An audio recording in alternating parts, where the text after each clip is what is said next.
Cheech here at Fly Fish Food. I've got a really cool fly for you. It's a rusty spinner mixed with a hackle stacker. Inspired by some days up in northern rivers getting my butt kicked. So check it out. That's a big brown. This fly is going to use the following ultra dry yarn from Fulling Mill. You can use whatever you like, Zelon, Antron. I like this stuff a lot. A turkey buyout in some sort of rusty-ish color.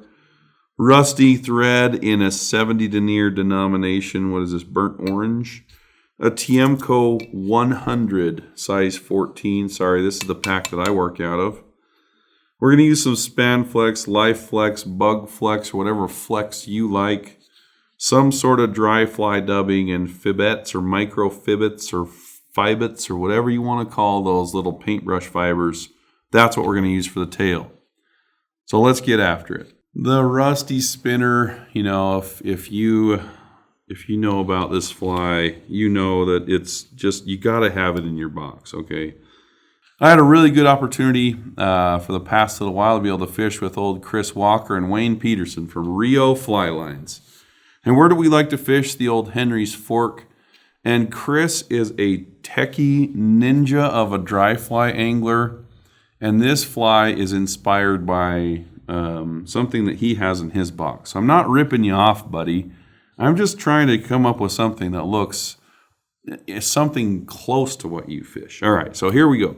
The first thing I'm going to do is I've cut off a section of this 70 denier thread, a roughly 5 3/4 inch piece, and we're going to use that to split our tails later. We're going to dress our hook with just 70 denier. I think this is UTC that I've got. Whatever flavor you like will work just fine. All right, so back here in the back of the hook, you can see I'm unwinding a little bit. I might get rid of this little tuft because there's going to be some artwork going on back here. All right, so I'm going to unwind my thread a little bit. I want them to be real thin. And I'm just going to grab 2 strands of these fibettes, micro fibettes. Like, who's the king of the fly tying pronunciation? I don't know. All right, so it's a spinner. It's going to have a little bit longer tails. I'm going to tie them in maybe like, I think this, okay? So those suckers are going to be a little bit longer than the body. And I'm just going to take those touching turns, make them do what you want if you have to, and just kind of wrap them up the hook shank about to there-ish. We want to keep this really nice and clean because this will be fish to these picky fish up there. All right, to split the tail, again, I'm going to flatten my thread and take it right back to the start of these tails. I'm going to take my thumbnail, come up underneath, and just put a little split in those, okay? So the tails are split. Let me make sure that's right. They're not crossed over. There we go. So looking pretty good, but those will definitely not stay like that. So what I'm going to do is I'm going to take this piece of thread and I'm just going to run it like this behind the fly.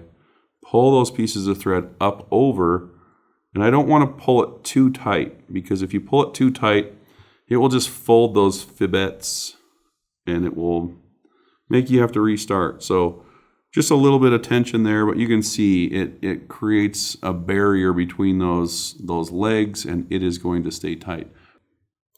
All right, so once our fly's here, we're just going to go back again and smooth it out and tie in a biot. So here I've got turkey biot. I'm going to tie this with the little notches showing. If you want it to be a smooth body, I'd probably use goose.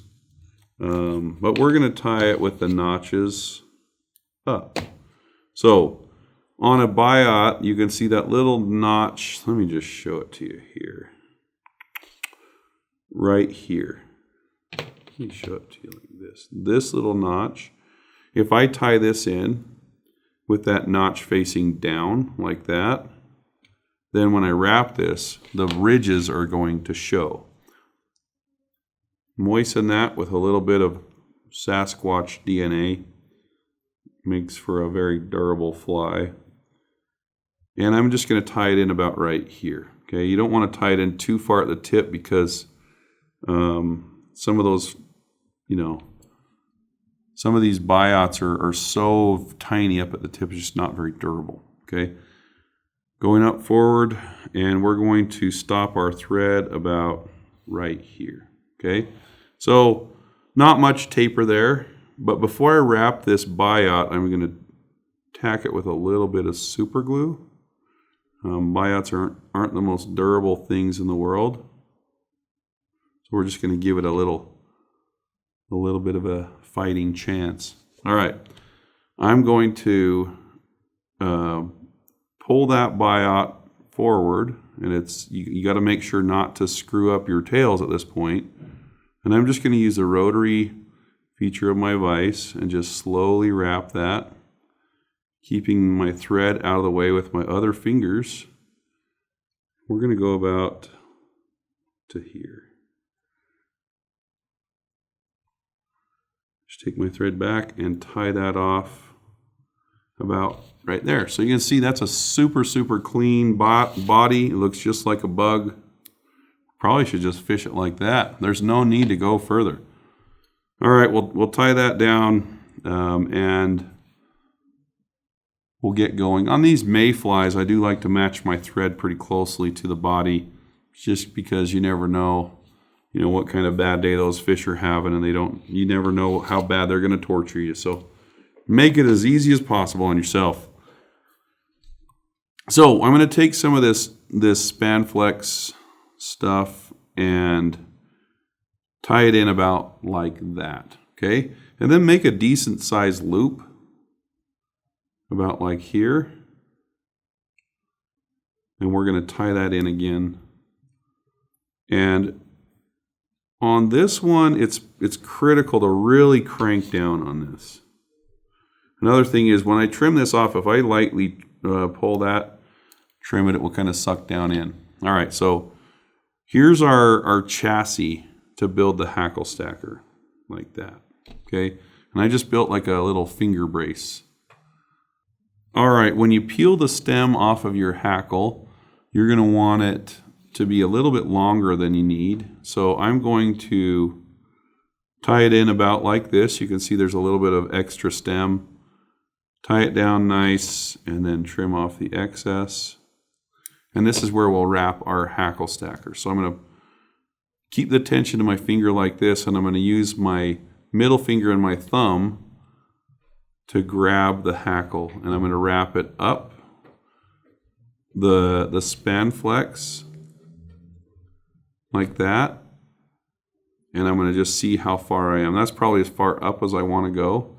Now I've got it stretched out, and when I wrap back down through itself, sometimes it can be hard to start. So what I'm going to do is I'm just going to decompress that, and it wants to kick that hackle back down over itself when you do that. So just use that little decompress trick to start wrapping it back down over the top of itself, and voila, here we are right at the bottom. At this point, I'm going to preen back all of the wrapped fibers and just try to expose a little bit of the stem. You can see it just right here. That's where I'm going to try to tie this off. Okay, so over goes my thread, a couple turns, and look, our Hackle Stacker is tied down, and we should have very little waste.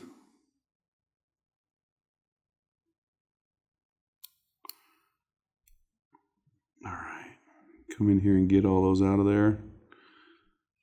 Okay, so we're to the Hackle Stacker portion. Everything's in nicely. I'm going to cover that up just a little bit more. So now this gets pretty complicated because we need to add spinner wings to this, and that's a critical part on this fly. The fish will absolutely key on spinners, and the thing that makes a spinner more than anything is very long, translucent wings that lay flat across, perpendicular to the hook or to the body on the water. So there you have it.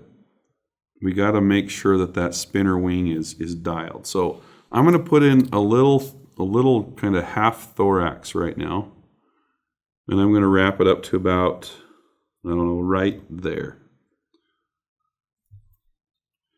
I'm going to get rid of this hater right now because it does not want to play.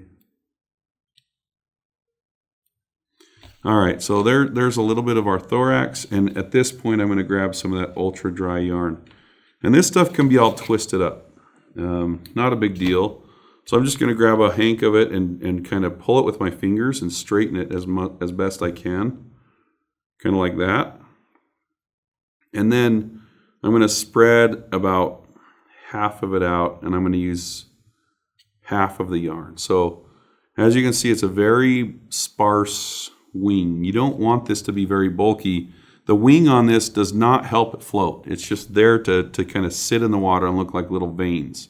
I'm going to take this little wing and fold that, and I'm going to place that right on top like this, okay? And at this point, it's just got one wrap worth of tension on there. I'm just going to maybe, I'll throw another wrap on there. This is the problem. You got to not trap stuff down. There we go. 3 turns. I'm going to grab those, and I'm going to splay those out, and I'm going to figure 8 in between the wings now. Just like that. So we have got our wings tied in. All right, now that our wing's in there, I'm going to add a little bit of dubbing. Just a tiny little bit. And we're going to just clean up those wings a little. Just pull the wings back. Let's see, make sure our dubbing's nice and tight here.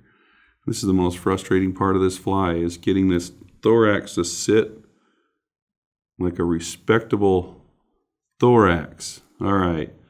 So if I do this right, I should have the thorax set, the wings coming out perpendicular to the body, and enough room in the front of the fly to tie it off. Okay?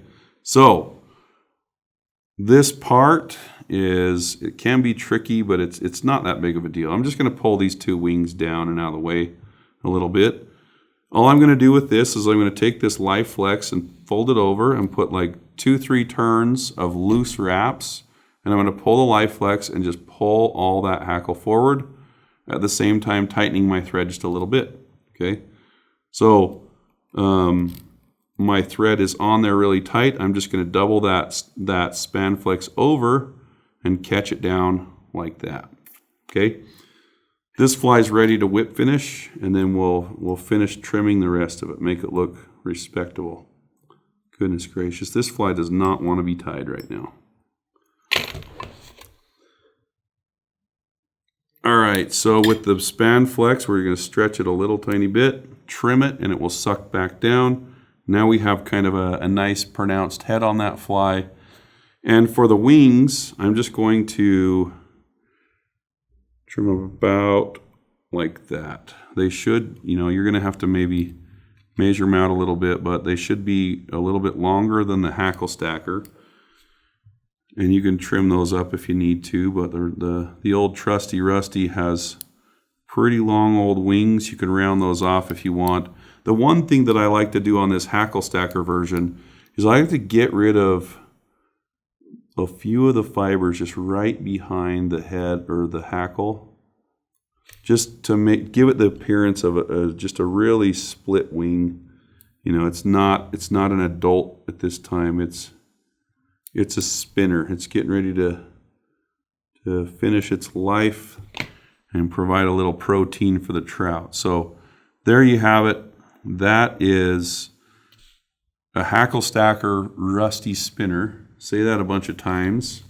And anyway, give that a try. Go fish it on the Henry's Fork or any of the forks that you know that have rusty spinners around.